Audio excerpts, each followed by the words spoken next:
Hi guys, I've just finished recording my video on male privilege, and I just really wanted to do another quick video about something that I saw today.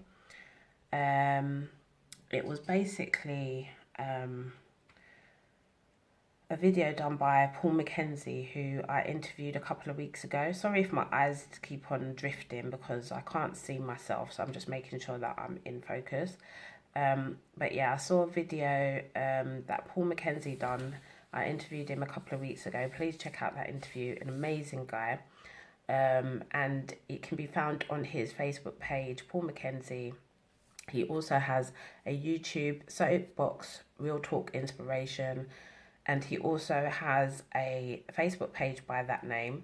I think all of the links are on the description bar of the video that I've done with him, so please check that out. But yeah, basically he's done an interview with a guy who is basically like a drugs pusher, and he gets young children, like teenage school age boys, I suppose, maybe girls, but no, definitely boys, to kind of sell the drugs for him. And yeah, the reason why I really wanted to do this video is because I really just want to kind of focus on these things that are happening. If I can put a link to the video, I will do, but I'm sure you can find plenty of examples of these types of things going on. So yeah, the children are basically selling the drugs for him, and they feel that they can't really get anything better than what they're doing because they're making money from pushing the drugs. It works for him because he doesn't have to be on road selling the drugs, so he's not going to get caught and go to prison. And the children are making their change, which at the end of the day they're not going to get from a Saturday job, and they're probably not even going to get it from a full 9 to 5 job. So that's the kind of life that they're kind of going into, and the life that they're planning to lead, basically. And it just kind of brought me back because I have boys. I have two boys, and one is kind of coming up to teenage years, so he would have been like a perfect candidate. And I lived in South London in Croydon, and I left there about 2 years ago.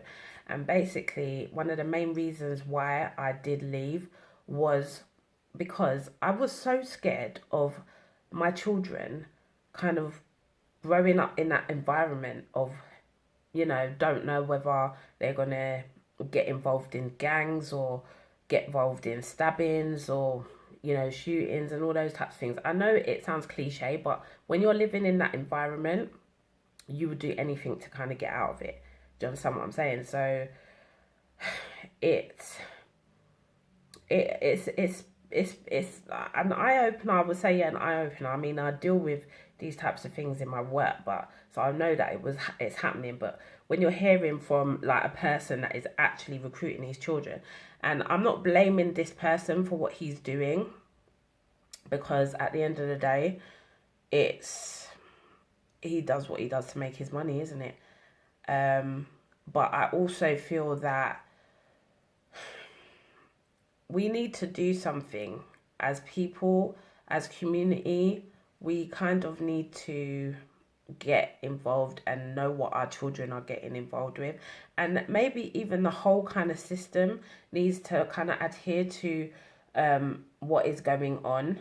A child, a 12, 13, and sometimes I know it's been even younger year old child is not going to get drugs off their own back.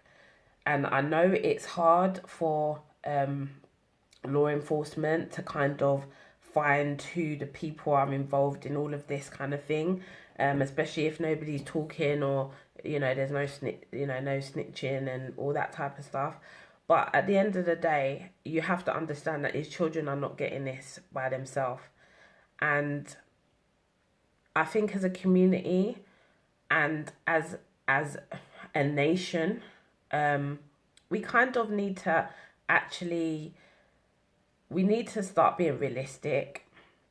Living in London is expensive as it is already. Yeah, I think the average earnings in London is probably about 30 grand a year, and you're lucky if you're earning that kind of money.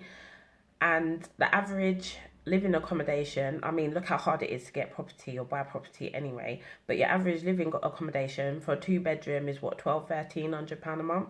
For a 3 bedroom, 1500-1600 pound a month. It doesn't really add up. So, you know, people are going to be doing crazy things, and we're like, I'm not going to blame the parents either, because people have to go to work and they have to do what they have to do to make a living. So they can't be watching their children all the time, especially if we've got a lot of single parent families as well. Like, you know, you're out working, you can't be in two places at once.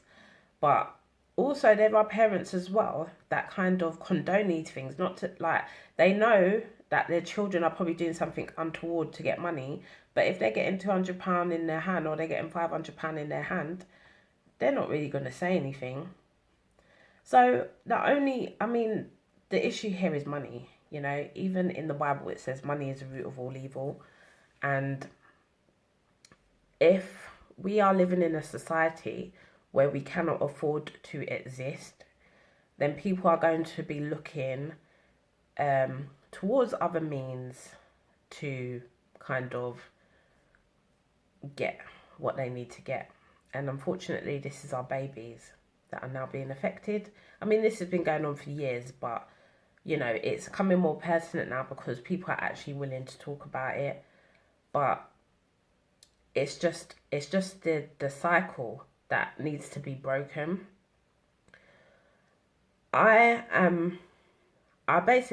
think I just done this video because I just want anyone who has ears to hear, and anyone who has the means to do something about this. I'm not asking for money, I'm not asking for anything like that. What I'm saying is, if you know that you have been more successful than the average person in the community, and you could teach our children different kinds of ways, like these children could be budding entrepreneurs. You know, they could be the next Bill Gates or the next Richard Branson. Do you understand what I'm saying? But unless they're given the means and the belief to know that they can actually make money legitimately, because let's face it, like, it's only what, 2%, 3% of the world that are making like the most type of money, and even if you're a drugs pusher, you're still in the system. So I just kind of made this video on an impromptu just to kind of say, please guys, watch the video. Paul McKenzie is on Facebook, and yeah, the video is on there. I will try and put up a link to it. I don't know if he's put it on YouTube, but if he does put it on YouTube, I'll put a link to that as well. But it just broke my heart. I'm not gonna lie to you, because I have children that could have been in that situation, and I probably know children that will and have and are being put in that situation. And we can't just kind of be living in our high horses and in our own little worlds and our own little bubbles, and not prepared to save our youth, not prepared to save the next generation. So I may go on to this a little bit more in another video, but I'm, like I said, this is an impromptu video. I have to I have to head out in a second. So yeah, it was just something on my heart that I wanted to say, and I just thought I'd do a quick video about it. So I guess I'll see you guys soon. Bye.